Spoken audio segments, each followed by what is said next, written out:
मेरे प्यारे देशवासियों, नमस्कार।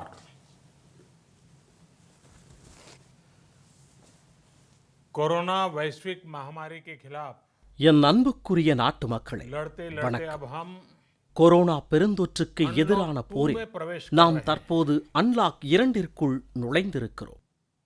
और हम उस मौसम में भी प्रवेश कर रहे हैं जहां அதிகரிக்கும் இருமல், சளி सर्दी, மற்றும் जुकाम, காய்ச்சல் பாதிப்புகளின் खांसी, காலத்திற்குள்ளும் நாம் ये நுழைந்திருக்கிறோம். सारे न जाने क्या क्या होता है, ये मामले बढ़ जाते हैं। ऐसे में मेरी இதன் आप காரணமாக सभी देशवासियों உங்களை சிறப்பாக பார்த்துக் கொள்ளும்படி प्रार्थना है உங்கள் அனைவரையும் நான் कि ऐसे கேட்டுக்கொள்கிறேன். समय अपना ध्यान रखिए।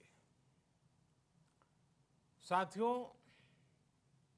ये बात सही है कि अगर நண்பர்களே, कोरोना से होने वाली கொரோனாவின் मृत्यु இறப்பு दर को விகிதத்தை देखें பொறுத்தவரை உலகின் तो பல்வேறு दुनिया के நாடுகளோடு अनेक ஒப்பிடும் देशों பொழுது की तुलना में இந்தியா நல்ல இடத்திலேயே உள்ளது. भारत संभली हुई स्थिति में है। समय पर किए गए लॉकडाउन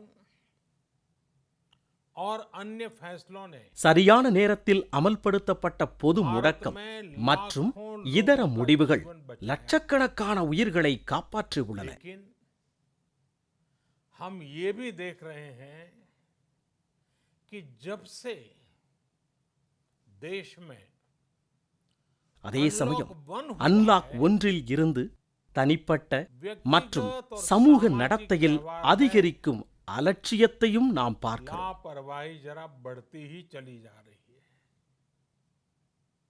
पहले हम मास्क को लेकर, 2 गज की दूरी को लेकर முகக்கவசங்கள் அணிதல், சமூக விலகல் 20 सेकंड மற்றும் तक दिन 20 में நொடிகளுக்கு एक बार கைகளை हाथ கழுவுதல் धोने को लेकर ஆகியவற்றில் முன்பு बहुत நாம் सतर्क மிகவும் கவனமாக இருந்தோம். लेकिन आज जब हमें ज्यादा सतर्कता की जरूरत है ஆனால் இன்று तो நாம் लापरवाही இன்னும் बढ़ना கவனமாக இருக்க வேண்டிய நேரத்தில் அதிகரிக்கும் बहुत ही அலட்சியம் चिंता का कारण है। வருத்தமளிக்கிறது. साथियों, लॉकडाउन के दौरान बहुत गंभीरता நண்பர்களே, से பொது முடக்கத்தின் போது விதிகள் नियमों का கடுமையாக पालन किया பின்பற்றப்பட்டன. गया था। अब सरकारों को, स्थानीय निकाय की संस्थाओं को, அரசுகள், உள்ளாட்சி அமைப்புகள், देश के மக்கள் नागरिकों ஆகியோர் தற்போது அதே எச்சரிக்கை உணர்வை வெளிப்படுத்த उसी வேண்டும். तरह की सतर्कता दिखाने की जरूरत है। विशेषकर कंटेनमेंट जोन्स குறிப்பாக நாம் கட்டுப்படுத்தப்பட்ட பகுதிகளில் கவனம் செலுத்த வேண்டும். जो भी लोग नियमों का पालन नहीं कर रहे हैं, हमें उन्हें टोकना होगा, रोकना होगा और விதிகளை समझाना भी பின்பற்றாதவர்கள் होगा। தடுத்து நிறுத்தப்பட்டு எச்சரிக்கப்பட வேண்டும். अभी आपने खबरों में देखा होगा, एक देश के प्रधानमंत्री पर நீங்கள் செய்திகளில் 13,000 பார்த்திருப்பீர்கள். रुपये का பொது இடங்களில் முகக்கவசம் அணியாததற்காக ஒரு நாட்டின் பிரதமருக்கு ரூபாய் 13,000 அபராதம் விதிக்கப்பட்டது. मास्क पहने बिना गए थे। भारत में भी स्थानीय प्रशासन को இந்தியாவிலும் உள்ளாட்சி நிர்வாகம் இதே உற்சாகத்துடன் பணிபுரிய வேண்டும். ये 130 करोड़ 130 கோடி மக்களின் உயிர்களை காப்பாற்றும் நடவடிக்கை எதுவாகும்? भारत में गांव का प्रधान हो या देश का प्रधानमंत्री, ஊராட்சி தலைவரோ कोई பிரதமரோ भी இந்தியாவின் சட்டத்தை விட மேலானவர் யாரும் இல்லை.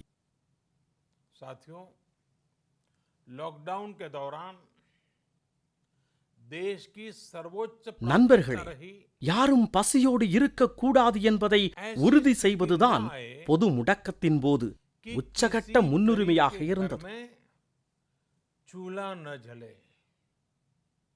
केंद्र सरकार हो, राज्य सरकारें हो सिविल सोसाइटी के யாரும் लोग பசியுடன் படுக்கைக்கு போகக்கூடாது என்பதை உறுதி செய்ய पूरा மத்திய प्रयास அரசு किया மாநில அரசுகள் कि इतने குடிமை बड़े சமூகம் देश ஆகியவை தங்களால் முடிந்தவற்றை செய்தன. हमारा कोई गरीब भाई बहन भूखा न सोए. देश हो या व्यक्ति, समय पर फैसले लेने से, தேசமாக இருந்தாலும் संवेदनशीलता தனிநபராக से फैसले இருந்தாலும் लेने से சரியான நேரத்தில் எடுக்கப்படும் அறிவுபூர்வமான முடிவுகள் எந்த நெருக்கடியையும் எதிர்த்து போரிட நமது சக்தியை அதிகரிக்கின்றன. इसलिए लॉकडाउन होते ही அந்த வகையில் பொது முடக்கம் அறிவிக்கப்பட்டவுடன் பிரதமரின் ஏழைகள் மறுவாழ்வு திட்டத்தை அரசு கொண்டு வந்தது. इस योजना के तहत இந்த திட்டத்தின் கீழ் ரூபாய் 1.75 லட்சம் கோடி மதிப்பிலான தொகுப்பு ஏழைகளுக்காக வழங்கப்பட்டது. साथियों, बीते 3 महीनों में நண்பர்களே, 30 करोड़ கடந்த 3 परिवारों மாதங்களில் के जनधन ரூபாய் 31,000 கோடி மதிப்புள்ள நேரடி பலன் பரிவர்த்தனைகளை 20 கோடி ஏழை குடும்பங்கள் பெற்றுள்ளன. इस दौरान இந்த காலகட்டத்தில் 9 கோடிக்கும் அதிகமான விவசாயிகளின் வங்கிக் கணக்குகளில் ரூபாய் 18,000 கோடி செலுத்தப்பட்டது. इसके साथ ही गांवों में श्रमिकों को அதே சமயம் கிராமப்புற பகுதிகளில் உள்ள தொழிலாளர்களுக்கு வேலை வாய்ப்பை வழங்க பிரதமரின் ஏழைகள் மறுவாழ்வு வேலைவாய்ப்பு திட்டம் வேகமாக தொடங்கப்பட்டது. इस पर सरकार இதற்காக அரசு ரூபாய் 50,000 கோடி செலவிடுகிறது. लेकिन साथियों, एक और बड़ी बात है. நண்பர்களே, ஒட்டுமொத்த உலகத்தையும் ஆச்சரியப்படுத்திய மற்றுமொரு பெரிய விஷயமும் உள்ளது. आश्चर्य में डुबो दिया है. वो ये இந்தியாவில் 80 கோடிக்கும் அதிகமான மக்களுக்கு இலவச ரேஷன் பொருட்கள் 3 மாதங்களுக்கு வழங்கப்பட்டன. 3 महीने का राशन यानी குடும்பத்தின் ஒவ்வொரு நபருக்கும் 5 கிலோ கோதுமை அல்லது அரிசி இலவசமாக வழங்கப்பட்டது என்பது இதன் பொருளாகும். इसके अतिरिक्त प्रति கூடுதலாக परिवार ஒவ்வொரு குடும்பமும் மாதத்திற்கு 1 கிலோ பருப்புக்களை இலவசமாக பெற்றது. यानी एक तरह से देखें तो अमेरिका की कुल जनसंख्या से 2.5 गुना अधिक लोगों को ஒரு வகையில் அமெரிக்காவின் மக்கள் தொகையை விட 2.5 மடங்கு அதிகமான இங்கிலாந்தின் மக்கள் தொகையை விட 12 மடங்கு அதிகமான மற்றும் ஐரோப்பிய யூனியனின் மக்கள் தொகையை விட 2 மடங்கு அதிகமான மக்களுக்கு நமது அரசு இலவச ரேஷன் பொருட்களை வழங்கியது. साथियों, आज मैं इसी से जुड़ी நண்பர்களே, இது தொடர்பான ஒரு பெரிய அறிவிப்பை நான் இன்று செய்கிறேன்.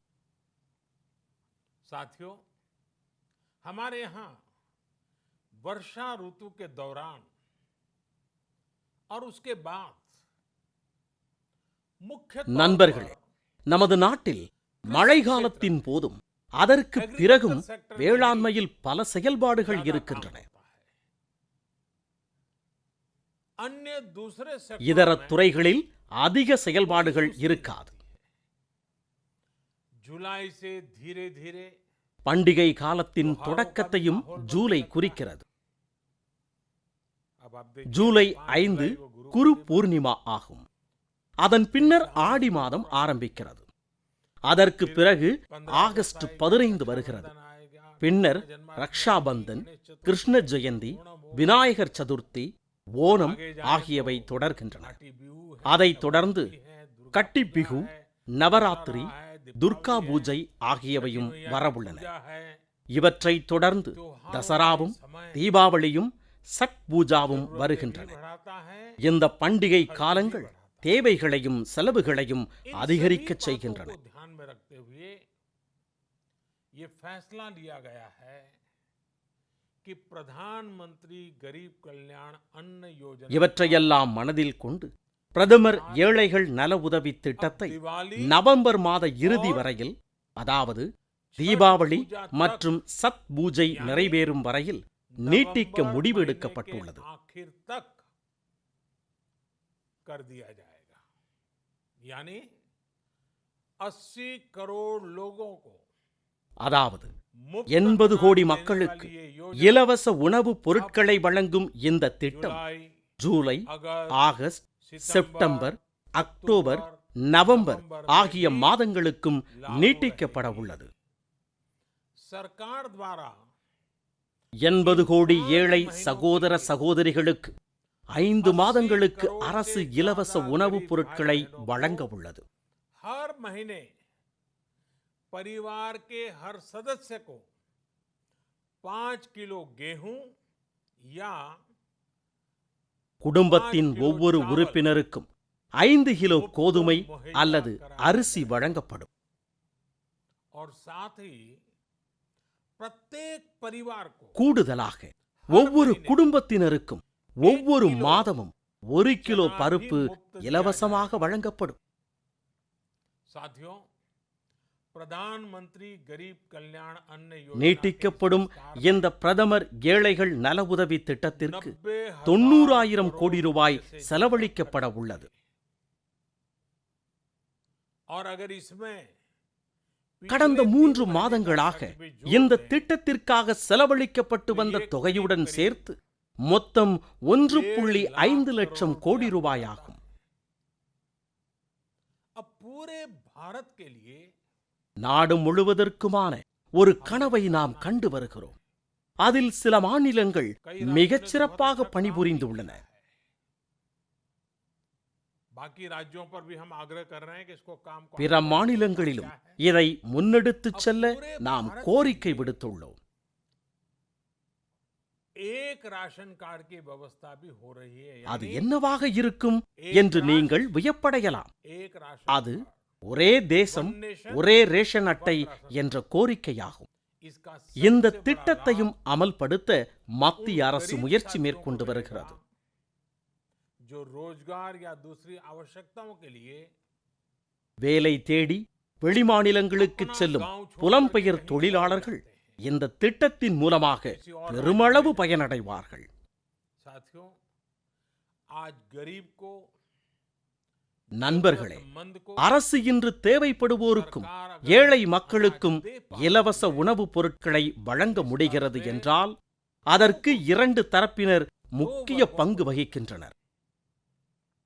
पहला, हमारे देश के मेहनती किसान, முதலாவதாக கடுமையாக உழைக்கும் நமது விவசாயிகள், हमारे இரண்டாவதாக நேர்மையான முறையில் வரி செலுத்தும் நமது நாட்டு மக்கள் ஆகிய 2 தரப்பினரே அரசின் இந்த முன்முயற்சிக்கு காரணமாக விளங்குகிறார்கள். உங்களுடைய கடுமையான உழைப்பும் அர்ப்பணிப்பு உணர்வும் தான் இந்த அரிய செயலை செய்ய உதவி உள்ளன. தேசத்தின் உணவுப் பொருள் கிடங்குகளை நீங்கள் கடுமையான உழைப்பால் நிறைத்திருக்கிறீர்கள். அதனால் ஏழை மக்கள், பணியாளர்கள் ஆகியோரது சமையலறைகளில் உணவு கிடைக்க ஏதுவாகி உள்ளது. நேர்மையான முறையில் வரி செலுத்தியதன் காரணமாக நீங்கள் இந்த நாட்டிற்கான கடமையை ஆற்றி உள்ளீர்கள். அதனால்தான் இந்த நாட்டின் ஏழை மக்கள் வெற்றிகரமாக இத்தகைய மிக பெரும் இடர்பாடுகளிலிருந்து தங்களை தற்காத்துக் கொள்ள முடிகிறது. இந்த தேசத்தின் ஏழை மக்களின் சார்பாக வரி செலுத்துவோருக்கும் விவசாய பெருமக்களுக்கும் எனது நெஞ்சார்ந்த நன்றிகளை தெரிவித்துக் கொள்கிறேன். அவர்களுக்கு நான் தலை வணங்குகிறேன். आने वाले समय में हम अपने प्रयासों को और तेज करेंगे. हम गरीब, நண்பர்களே, வரும் காலங்களில் ஏழைகள், நலிவடைந்தோர் மற்றும் பின்தங்கிய பிரிவினருக்கு அதிகாரம் அளிக்கும் முயற்சிகளை நாம் தொடர்ந்து மேற்கொள்வோம். அனைத்து விதமான முன்னெச்சரிக்கை நடவடிக்கைகளை மேற்கொள்வதோடு பொருளாதார நடவடிக்கைகளை மேலும் முன்னெடுத்துச் செல்வோம். சுயசார்பு இந்தியாவை படைப்பதற்காக நாம் தங்கு தடையின்றி உழைப்போம். உள்ளூர் தயாரிப்பு பொருட்களுக்காக நாம் குரல் கொடுப்பதையும் தொடருவோம். इसी संकल्प के साथ हम இந்த லட்சியத்துடனும் உறுதியோடும் நாட்டின் 130 கோடி மக்களும் ஒருங்கிணைந்து பணியாற்ற வேண்டும். முன்னேற்றத்தை நோக்கி நடைபயில வேண்டும். फिर से एक बार मैं आप सबसे प्रार्थना करता हूं, நீங்கள் அனைவரும் ஆரோக்கியத்தோடு இருக்க வேண்டும் என்று, 3 அடி தூர சமூக விலகலை கடைபிடிக்க வேண்டும் என்று, முகக்கவசம் அணிந்து பாதுகாப்பாக இருக்க வேண்டும் என்று நான் மீண்டும் ஒருமுறை உங்களை வேண்டி கேட்டுக்கொள்கிறேன். உங்களுக்காக வேண்டிக் கொள்கிறேன், உங்களிடம் மன்றாடுகிறேன். தயவு செய்து அலட்சியமாக இருக்க வேண்டாம். இந்த கோரிக்கையோடு உங்கள் அனைவருக்கும் எனது நல்வாழ்த்துக்களை தெரிவித்துக் கொள்கிறேன். बहुत बहुत शुभकामनाएं देता हूं. धन्यवाद.